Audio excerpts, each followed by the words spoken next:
Hello, everyone, and welcome to 368.tv. Today, we're going to be exploring learning ecosystems and environments and spaces. I've got the pleasure of or having a chat to Barnaby Fox, who is a learning and development professional and also a content creator. Hello, Barnaby. Hi, good afternoon. Good afternoon. Good to have you on. We're going to be exploring learning ecosystems and environments and spaces. But before we get into the topic, can you give us a little bit about your background? What excites you about the work you do as a learning and development professional? And maybe talk a little bit about your background in content creation. Yeah, well, look, first of all, thanks ever so much for having me on. It's really exciting to talk about a subject that I'm really passionate about. Well, God, what's my journey been? Well, I think like many learning and development professionals, I've probably sometimes look back at on what's now been a 15-year career, I suppose, in this field, and think, how on earth did I get here, and what on earth is this learning and development game, as it were? And look, I think it's been a really exciting last 15 years of participating and being part of really an industry that I think has just absolutely come on leaps and bounds. And I think about my early experiences within L&D, and I suppose I think about not working in it, but participating in it. It's come from, perhaps a couple of dodgy PowerPoint slides and, someone standing at the front of a lecture theatre, giving information in a lecture style, to really what I think now is quite an intricate system of different forms of delivery, of content, and ways that learning can be presented, and how also learners can interact with learning, which is absolutely fabulous. And I think for me personally, I started off working for some of the big American tech companies, and really learning how they were kind of, I suppose, using their technologies to get learning across, in my case, their staff and team members. And then really taking a decision in my career to go and try and do lots of different things, and not just stay in that kind of safe lane of, okay, well, this is a really cushy job and I could probably do this for the next 50 years of my life. But really taking those leaps and going and working in different industries, such as manufacturing and engineering, and then working within retail as well. And then I suppose taking this slightly, I don't know whether you call it a U-turn. It certainly wasn't. Maybe a little bit of a veering off of the course, and going and understanding about content, and working in film and television and whatnot. So I think that's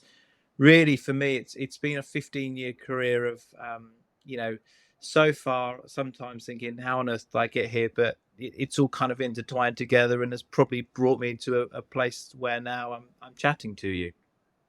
Excellent.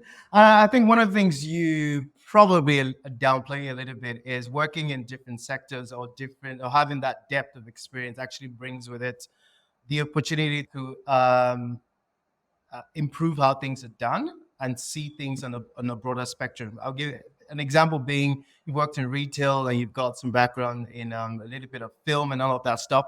That helps you understand who your learners are if you're designing a course, and it brings that level of creativity because you've done it across different sectors. So yeah, I'll say that's a big win, and well done. 15 years is a long time.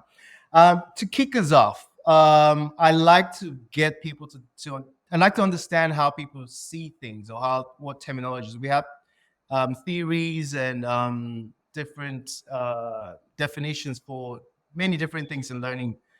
But in this case, we're looking at learning ecosystems, environments, and spaces. So how do you define a learning ecosystem? And when you're thinking about that definition, how does the construct of a learning ecosystem inform decisions around the technologies you use, and also the spaces you're designing for? Yeah, really relevant question. And I think one that perhaps when you talk about ecosystems, I think the easy answer is to go, okay, well, the technology, we just go straight to technology. That's the system, right? And I think actually we have to step it back. When we talk about ecosystems, we're talking about, this isn't a new way of looking at learning and development in any shape or form, by the way. We're in this golden age now of being able to have wonderful technologies and wonderful things at the palm of our hands. We're having this conversation, we can see each other really clearly, and and this is just known technology now that we all just accept as being there and part of our lives. So when it comes to ecosystems, what I tend to think what a lot of people do is they go, oh, well, I really think this ecosystem's great, and therefore it's definitely going to work in my industry or my sector. Problem, solution, we all go home and we reach for the top shelf. It's not quite as easy as that, I think, when it comes to the ecosystems. We're still asking the same question: what are we trying to achieve here? Now, whether that is in any sector, we have to really understand what the outcome is. So ecosystems are about a number of different things. The technology is one of them. The one thing I think that we all tend to miss out on quite a lot is the communication aspect of that. Now, I'll just talk to that a little bit. Now, I suppose that implementation process is really key. So, for example, if I say, okay, well, this organization, we feel that they need a new learning management system, for example. Great. Well, people can interact with it in this said way. Well, if no one knows about it, or no one really gives two hoots about it, well, actually, you've kind of gone on this self-fulfilling prophecy of introducing another element to the organization. So when we're talking about ecosystems, we need to really ask ourselves a couple of questions. And the first one is well, what's the outcome of that? What are we trying to achieve? What are we trying to do? What was different to now? And whatever we implement, what are the touch points along the way to which we need to ask questions to plug into the ecosystem? We talk about system, but actually we need to look at the eco side of it, don't we? The eco side of it would suggest that actually it's many different things coming together to then kind of produce one great big outcome. So I think the approach is a multifaceted one, and it probably isn't actually a simple question of going, okay, well, this is great and this isn't great. Every organization, every small company, everybody has their different point of view as to what is good and what isn't. But I think for any, especially in the learning and development world, any ecosystem has got to really be the end product, and the I suppose the bits in between have not just got to be an afterthought. You've got to think of all the other things that plug into it. And I think, especially in L&D, we can sometimes get a little bit, and there might be people in the profession looking at me, oh, okay, that's a bit harsh, but we can sometimes get a little bit sort of self-centered. Well, I think this looks great, and I think this is how it should be. Well, have you actually asked someone? Have you actually kind of consulted back to the organization perhaps that you're working with as to see whether this would work or whether it wouldn't work or whether it's right for our business? And also, with ecosystems and systems in general is are they fit for purpose? A lot of companies and a lot of organizations, they have this idea that the easiest one is, well, we want a new LMS. Okay, that's great. Well, we found this great LMS, and we're going to spend lots of money implementing it across the business. But we don't have an LMS, and no one knows what an LMS is. So actually the conversation you're having with stakeholders is not what is the type of LMS am I trying to use? It's what is an LMS? What is a learning system in the organization? And by the way, this is where it's going to help you. And you've got these problems. This is where it could help you. So I think you touched on something that's very prevalent across organizations is most times organizations want to compete with other organizations. So if someone's using XYZ, they think it should be applied. But one of the things you really call out there is what's the outcome?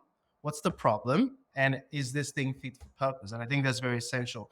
So that shiny thing, it might be shiny, but what if it's not what the organization needs? So thanks for sharing your thoughts on how you define learning ecosystems, and just talking through what that involves. You sort of touched on my next question, because I was going to ask questions around factors that contribute to creating an effective learning environment. But I'd rather want to look at or explore what learning theories or frameworks that help in or you take into consideration that also guides the learning ecosystems you support or you're developing? Well, I think, yeah, the last point I touched on was outcome. So I think if I look at any, I suppose if I was to take this in two parts, if I park the theoretical part, just quickly, if I suppose if I was working back and saying, okay, well, when I'm looking at what systems and ecosystems we could look to implement, for example, in an organization, the outcomes part is massive. Yeah. And also really defining and bringing in necessary stakeholders to get their opinion. And when I say that is that, again, we've got to just I always think of learning and development as a bit of an onion, really. You're always peeling back, aren't you? And you're going, oh, hang on, we've asked this question, now this has led us on to this question. And I think what you tend to find is the people that get it really get it. They're like, yeah, of course we need learning, of course we need a framework, of course we need people to engage with it. Yeah, absolutely, why wouldn't we? But actually, sometimes it's about having those conversations with individuals that you go, well, okay, I don't understand this. Help me understand this. Like, help me understand how this is going to be a benefit to my organization, because our organization has got nothing to do with learning. We're really good at making something. We're really good at building bridges. We're really good at selling t-shirts. How on earth is learning and development going to help with that? So it's about relating that back to quite generalist things. So let's now talk about the theoretical side of things. So how can that help you? Well, you do have some frameworks and theories that you can plug into. So, I look at things like the 7 S's. So you're talking shared values, strategies, systems, structures, skills, styles, etc. So what you then can do is, you're then trying to relate how learning can influence those elements. So say, for example, we look at skills is probably the number one thing, I suppose, when we look at different frameworks, when we plug into a general business that doesn't produce learning content for its main output. So when we're looking at that, we're saying, well, what is it? What skills are we trying to get to our staff? What knowledge are we trying to impart on them? Oh, okay, yeah, that makes sense now. So that's relevant in any business. Any business across the world needs to have individuals that can do a certain task. So there you go. You can say, well, learning and development can help, your staff gain skills. Now, most people will look at that and go, well, yeah, what else are you meant to be doing? Well, also, you can think of things like, well, okay, so what are the systems that we're going to create to get those skills to those individuals? How's that going to be shaped? What are the values around the styles of learning, for example, that we're going to be implementing?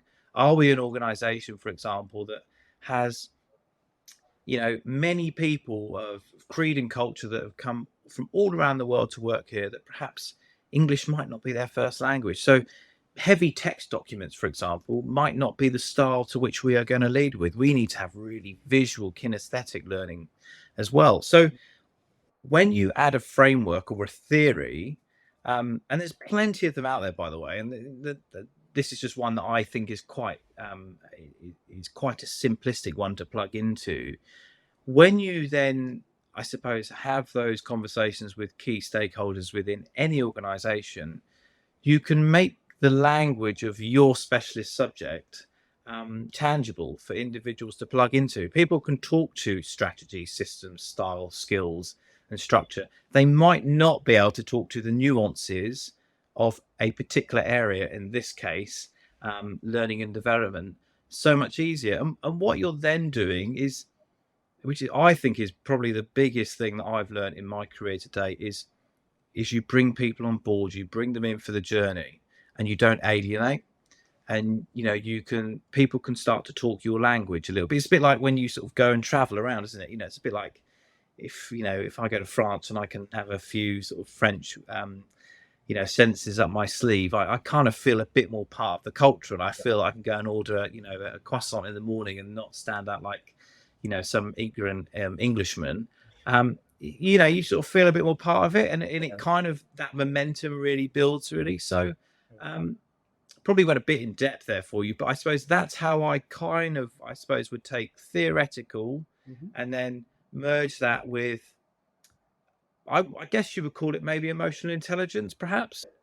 So I think you touched on really valid points, which is also going to bleed into my next question. You're looking at the you could say the 7 S's, and looking at the skills aspect for most organizations. So in when we think about that, the need for what we'll term a successful learning ecosystem, how would an organization, or maybe you can use it your organization as an example, so how would an organization foster collaboration and interaction within the learning environment just to make sure that it is a conducive learning ecosystem? That is a really relevant question to now, and one that I think learning and development has probably lacked in for quite some time. Maybe a couple of years ago, I remember sitting in a meeting and I said, "Oh, what's our KPIs, so our key performance indicators on this, just to determine whether something has been successful or not." And I remember looking across the table, and the individual said, "People really enjoyed it." That's terrific. I love that. That's brilliant. I love the fact that people go into these things, and of course, everything we do in life hopefully is going to be an enjoyable experience. But when we look at the skills, we have to link that to the output. Now, this is perhaps where the introduction of ecosystems, new technologies, and I suppose the ability to look in and see and track individuals' learnings and see how they're interacting enables us to make really key decisions on whether the learning is right or not. So let's take a really basic subject. So maybe let's look at work health and safety. Okay, everybody has to do it in their working environment. Now, what is the key objective why we do work health and safety training? Well, it's so we go home safe at night. It's so we can go back to our families, and so we don't injure ourselves at work. Bingo. Okay, so am I as a learning and development professional, am I too worried if my number one objective here is to make people feel happy? No. My number one objective is to make sure that people don't fall off ladders or drink a bottle of bleach. Yeah. So when we look at how we integrate that in, and this is a two-pronged question, is you have to look at the content creation side of things, and then you have to look at the outcome. So we've got a problem where people are not. This is just an example. If I'm having a discussion about work health and safety as a topic, as a skill that our team members need in any organization, we need to stop people injuring themselves is the number one thing. Okay, well, what we will be able to build in within the ecosystem of the journey of, I suppose, concept to delivery of product is, well, the number one objective is I want to stop people falling off, or hurting themselves, or falling off ladders, for example. So that's number one. Now, the middle bit is definitely the interesting part. Is well, how do you get there? We could go down the path of just doing it kind of in the old way of being rather militant about it and sort of donning our policeman's hats and going, well, actually, you've got to sit there and you've got to go through a work health and safety induction, and as long as we get a tick, we'll be fine, because then we've kind of justified and whatnot. Well, in actual fact, if we can start changing the story and bring people in on that journey, and I think for so long, so many subjects have been because perhaps the organization wants you to do them. Well, actually, let's maybe flip that around and say, what are you going to get out of this? You're actually going to go home and we're going to give you the relevant information to make sure that you are safe in your job. Yeah. And as a consequence of that, the organization ends up getting a massive tick in the outcomes part of deliverables, of staff are no longer injuring themselves. Yeah. So the concept part is interesting. The outcome is really interesting because it usually can be quite defined. Usually most people will come to you with a need. I need you to do this. I need you to solve this problem. But the middle bit, I think, is where the framework and the systems and to what tools you have on hand can really enhance the learner experience. Very true. And the reason why I asked this question is because I've observed that most organizations want to get the ecosystem, they want to have the high tech and everything. But to one of the things you mentioned, what's the KPIs and how do you show that this is supporting? I'll use the example of skills, upskilling Mhm. and employees is very crucial. We're going to shift gears a little bit. I'm just going to ask you two questions just from experience in the workplace. Today, we're going to focus on mindfulness and stress management. Can you share some practical tips for staying present and focused during a hectic work day? Yeah, look, I'm pretty stringent with these things. I really believe that there's always 100 things to do, and you've always got plenty of things you need to do. But actually, someone gave me a great bit of advice once, and they said, when you work for yourself or you're kind of like a one-man band or whatever, getting something done really productive early on in your day really helps because you've achieved something. And I'm a bit of a list person as well. I like to say, okay, well, I need to focus on this. I know I've got 1,000 other things I need to do. I'm not only a professional in what I do. I've got children and lots of stuff's going on in the world. So I think there's an element of what I can control, and then there's an element of where I can observe and have an opinion, but maybe not control. And I think the world has been it still is a bonkers place. And I will that ever change? I don't know. But I think what perhaps sometimes we do sometimes get involved with is letting the outside world, I suppose, influence how we feel for the day. Sadly, I can't influence wars around the world and whatnot. I can have an opinion on it, and but I probably can't stop them individually. Now, so do I kind of get myself ingrained in stuff that I can't control, which then builds up my own anxiety levels? No, but I can be a decent human being, and I can do my job, and I can do that to my best of abilities, and I can, you know, not be a jerk if someone cuts me up in the middle of the road. So I think it's about really what I try and do professionally um, is stay incredibly focused. Mm. Like, okay, this is what I do, and I'm going to do it to the best of my ability, so I can go to bed at night and sleep well. And if anybody else wants to kind of, not do that's on them. So it's about accountability, I think. And then the second part to that is, when it's maybe not going so well, and maybe when I am getting things wrong, is going, okay, well, that's just life. I'm human, right? And this is where we are brilliant at the moment. I feel in the world is we're very self-critical, and if we get something wrong, it's like, oh my god, how did we do that? God, I'm awful.